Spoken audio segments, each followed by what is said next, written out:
Hello hi guys, आपका स्वागत है आपके अपने प्यारे चैनल रिमाइंडर क्लासेस में।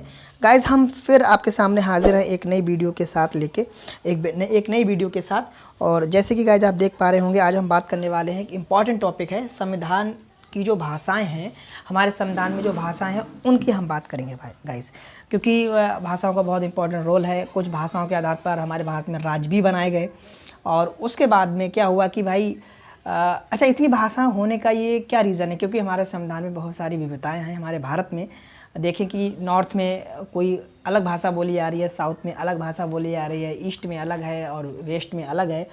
तो इन सारी विविधताओं के कारण, डाइवर्सिटी के कारण हमारी संविधान में इतनी, यानी कि कुल अभी प्रेजेंट टाइम में 22 भाषाओं का जिक्र किया गया है। ठीक है, कुछ ऐसी भाषाएं थी जो बाद में ऐड की गई हैं, तो उनकी भी हम बात करेंगे। अगर हम एडिशन की बात देखें, पहले हमारे संविधान में, मूल संविधान में, जब हमारा संविधान लागू हुआ, सही तरीके से देखें हम कि भाई 26 जनवरी 1950 को, या हम बात करें 26 नवंबर 1948 में, तो इस तरीके से हमारे भारत में जो हमारे संविधान में जो भाषाएं थी, वो टोटल मूल भाषाएं जो थी वो 14 भाषाएं थी। ठीक है, मूल संविधान में टोटल 14 भाषाएं थी। उसके बाद में इसमें 8 भाषाएं और ऐड की गई। हालांकि यहाँ पे गाइज ये धोखे से थोड़ा मिस्टेक हुआ है कि यहाँ पे भाषाएं लिख गई हैं कितनी, 6। ये 6 ना होकर गाइज यहाँ कितनी भाषाएं हैं, ये 8 भाषाएं हैं। ठीक है, यानी कि 8 भाषाओं का एडिशन हुआ है। अब वो हम आपको बताएंगे कि ये 8 भाषाएँ कैसे कैसे ऐड हुई हैं और किस डेट में हुई हैं और कौन से हमारे संविधान संशोधन के तहत हुई हैं। ठीक है गाइज, जैसे कि आप देख पा रहे होंगे,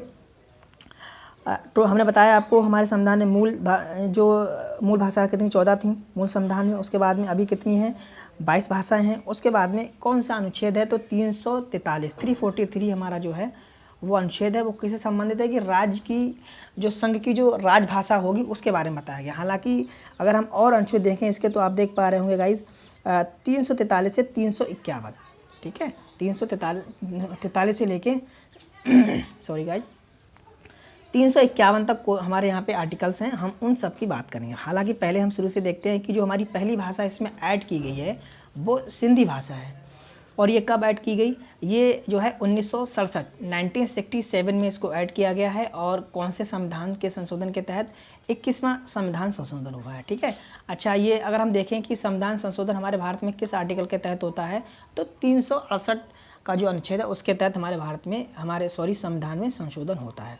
तो ये चीज़ भी आपको पता होना चाहिए। कभी कभी पूछ लेता है, बताइए कि भाई संविधान संशोधन किस आर्टिकल के तहत होता है, तो 368 के तहत होता है। ठीक है, हाँ, अब आपको ये गाइस पता हो गया कि पहली भाषा जो है वो कौन सी है, सिंधी है। कब जोड़ी गई, 1967 में जोड़ी गई। कैसे, और 21वें संविधान संशोधन के तहत। तो अब हमारे संविधान में कितनी भाषा हो गई, टोटल 15 भाषाएं हो गई, एक भाषा ऐड हो जाने के बाद। अब हम बात करते हैं कुछ और भाषाएं, फिर जैसे टाइम बढ़ा तो फिर और भाषाएं ऐड की गई। जैसे कि हम देख पा रहे हैं 3 भाषाओं का और इसमें एडिशन हुआ, नेपाली, मणिपुरी और कोंकणी। ठीक है, अगर आप देखें तो इनकी हमने आपको ट्रिक बता दी है। नमक ना से हो जाएगी नेपाली, माँ से मणिपुरी हो जाएगी और का से कोंकणी हो जाएगी। अच्छा, कब इनको ऐड किया गया, 1992 में। कैसे ऐड किया गया, 71वां संविधान संशोधन के तहत इनको संविधान में ऐड किया गया। ठीक है, ये 3 भाषाओं को। उसके बाद में हम बात करते हैं, फिर इसमें 4 भाषाओं का और एडिशन हुआ। जैसे आप देख पा रहे हैं वोडो, डोगरी, मैथिली एंड संथाली। तो ये गाइज कैसे इनको जो ऐड किया गया, 52वां यानी 92 जो है संविधान संशोधन हुआ और 2003 में इनको ऐड कर दिया गया। ठीक है, तो इस तरीके से 4 भाषाओं का और एडिशन हुआ, यानी कि टोटल 8 भाषाओं का एडिशन हुआ। पहले हमारी 21वां संविधान संशोधन, उसके बाद में 71वां, फिर 52वां। ठीक है, इस तरीके से इनको ऐड किया गया 1967, 1992 और 2003 तक। फिर यानी कि अब टोटल हमारी संविधान में कितनी भाषा होंगी, टोटल 22 भाषाएं हो गई हैं। फिर उसके बाद में अगर आप देखें इन 4 भाषाओं को, अगर आपको ट्रिक देखनी है कैसे याद करना, तो एक शब्द है बदमाश, यानी कि वा से जो है वो वोडो हो जाएगी, और डा से दा या डा कर लो, कोई दिक्कत नहीं है, वो थोड़ा सा आपको याद रहेगा। डोगरी हो जाएगी, माँ से मैथिली और सा से संथाली। तो ये 8 भाषाएं आपको बहुत अच्छे से पता होना चाहिए कि कौन से संविधान संशोधन के तहत कौन सी भाषा ऐड हुई और कब ऐड हुई। ठीक है, ये यहाँ से क्वेश्चन बनता है। फिर बात आती है कि भाई पहला ऐसा राज्य कौन सा था हमारा भारत में जो भाषा के आधार पर उसका गठन हुआ, तो वो है आंध्र प्रदेश। ये 1953 में ऐड हुआ गाइस, मतलब एक नया राज्य इसका गठन हुआ।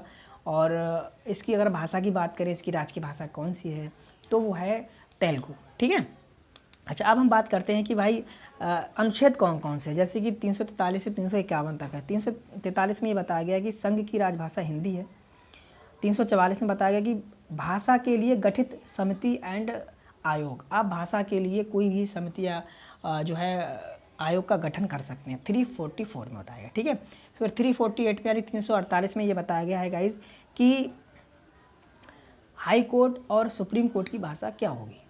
ये गाइज यहाँ से क्वेश्चन बनता है कि अगर आपसे क्वेश्चन ये पूछ लेगा, बताइए हाई कोर्ट और सुप्रीम कोर्ट, हाई कोर्ट और सुप्रीम कोर्ट की भाषा क्या होती है, मतलब किस आर्टिकल के तहत है, तो ये हमको पता होना चाहिए, ठीक है। ओह सॉरी गाइज, थोड़ा सा अभी जो काम चल रहा है उसके हिसाब से खांसी आ गई, सॉरी। अच्छा, फिर हम देखते हैं 348 के बाद जो है वो 350वां संविधान अनुच्छेद जो है वो क्या बताता है। 350 अनुच्छेद में ये बताया गया है गाइज कि अगर आप कोई भी राज्य में हैं, अपने आप प्राथमिक स्तर पर बच्चों को जो शिक्षा दे रहे हैं वो मातृभाषा में देंगे। ऐसा नहीं है कि आपको हिंदी में देना है फिर इंग्लिश में देना है, कोई आपको बाउंडेशन नहीं है। आपके स्टेट में जो मदर लैंग्वेज यूज़ हो रही है, मातृभाषा जो चल रही है, जो मदर टंग है आपकी, तो उसमें आप जो है शिक्षा दे सकते हैं प्राथमिक स्तर पर। जैसे कि आप देखें भैया, हमारे उत्तर प्रदेश में हिंदी चल रही है, अगर आप उधर तमिलनाडु में जाएंगे तो तमिल चल रही है, अगर आप आंध्रा में जाएंगे तेलुगु चल रही है ना। तो वो स्टेट भी अपनी जो है जो भी उनकी वहाँ की जो लैंग्वेज, जो उनकी जो मदर टंग है, यानी कि जो उनकी मातृभाषा है, उसमें जो है वो अपने प्राथमिक स्तर में बच्चों को शिक्षा दे सकते हैं, ठीक है। फिर आता है 351 आर्टिकल। इसमें ये बताया गया है गाइज कि आप जो आपकी राजभाषा हिंदी है उसमें आप जो है विकास कर सकते हैं, विकास के लिए निर्देश दे सकते हैं, यानी कि उसके विकास की बात करी गई है। तो ये गाइज आपको पता होना चाहिए कि जो हमारे भारत की जो राजभाषा है वो हिंदी है। हाँ, कोई भी राष्ट्रीय भाषा नहीं है, ये भी कभी कभी डाउट होता है कि राष्ट्रीय भाषा नहीं है, राजभाषा है, ये आपको याद करना है। ये बताया गया है 343 अनुच्छेद में, ठीक है। लेकिन 351 में इसके विकास की बात करी गई है, उसके लिए आप निर्देश दे सकते हैं, वो चीज़ें सारी हुई है, ठीक है गाइज। तो ये हमने आपको बताया संविधान में जो हमारे भाषाओं का जिक्र है उसके बारे में बताया। अब हम बात करते हैं कुछ, हालांकि वो यहाँ पे गाइज नोट नहीं है, लेकिन हम आपको बता रहे हैं कि जो शास्त्रीय भाषाएं हैं उनका भी बहुत इंपॉर्टेंट रोल है, ठीक है। अच्छा, ये शास्त्रीय भाषाएं क्यों बनी, क्या इनका रीज़न था। ये गाइज पहली बात तो ये बहुत पुरानी भाषाएं हैं, ठीक है। अच्छा, ये कितनी है, ये 6 है, ठीक है। ये कितनी है गाइज, ये 6 भाषाएं हैं शास्त्रीय भाषा, क्योंकि ये सबसे पुरानी भाषा हैं। इनको बचाने के लिए, इनको लोग जानते रहे, इनका लोगों को पता रहे, तो इसके बारे में इसलिए इनको शास्त्रीय भाषा का दर्जा दिया गया। और इनके संरक्षण के लिए स्पेशली अगर हम बात करें तो उसके लिए इनको जो है शास्त्रीय भाषा का दर्जा दिया गया है। और उसके बाद में अच्छा, ये कितनी भाषाएं हैं, 6 हमने बता दिया। अच्छा, दर्जा कब दिया गया और कौन सी भाषा को कब मिला वो हम आपको बता रहे हैं। जैसे अगर हम बात करें तमिल की, तमिल को सबसे पहले जो है शास्त्रीय भाषा का दर्जा दिया गया। जैसे आपने देखा होगा संगम काल में तमिल भाषा का बहुत बड़ा जो है वो रोल था। संगम साहित्य आप देखें उसमें भी चीज़ें हैं। तो तमिल भाषा का 2004 में पहली बार जो है वो शास्त्रीय भाषा का दर्जा दिया गया। उसके बाद में अगर हम बात करें संस्कृत को 2005 में, ये गाइज आपको डेट भी याद करना है, और स्टेट कौन सी भाषा जो है कौन सी भाषा को किस डेट में दिया गया, ये किस सन में दिया गया, ये आपको पता होना चाहिए, ठीक है, क्योंकि यहाँ से क्वेश्चन बनता है गाइज। फिर हम बात करते हैं तेलुगु एंड कन्नड़ को 2008 में दिया गया है, ठीक है। जैसे आप देख पा रहेंगे यहाँ पे 2004, फिर 2005, फिर 2008 में दो भाषाओं को दिया गया, तेलुगु एंड कन्नड़, ठीक है। उसके बाद हम बात करते हैं 2013 में बात करें तो 2013 में मलयालम को जो है वो शास्त्रीय भाषा का दर्जा दिया गया। उसके बाद में अगर हम बात करते हैं कि उड़िया को भी दिया गया, वो कब दिया गया, 2014 में, ठीक है। तो ये पता होना चाहिए, सबसे पहले जो तमिल भाषा को 2004 में, सबसे बाद में 2014 में उड़िया भाषा को दिया गया। तो और बीच की जो भाषाएं हैं वो भी आपको अच्छे से लर्न कर लेना है गाइज, ठीक है। वो हमने आपको बता दिया कि आप नोट कर लेना। और गाइज अगर आपको इसमें कोई आपको डाउट लग रहा हो, कोई आपको सजेशन देना है, तो प्लीज़ आप ज़रूर कमेंट बॉक्स में कमेंट कीजिए, हम आपका कमेंट को रीड करेंगे गाइज, और उस पर ज़रूर जो है पालन करेंगे, हम वो चीज़ लाने की कोशिश करेंगे। ये गाइज आपके लिए फ़िलहाल आई थिंक हमें लग रहा है बहुत बेनिफिशियल होगा, और इसको आप ज़रूर जो है अपने अगर आपको अच्छा लगा हो तो आप ज़रूर अपने फ्रेंड्स में इसको शेयर कीजिए, और हमारे चैनल को सब्सक्राइब ज़रूर कीजिए और लाइक कीजिए, ठीक है। कमेंट करना ना भूलिएगा। Okay bye, thank you so much.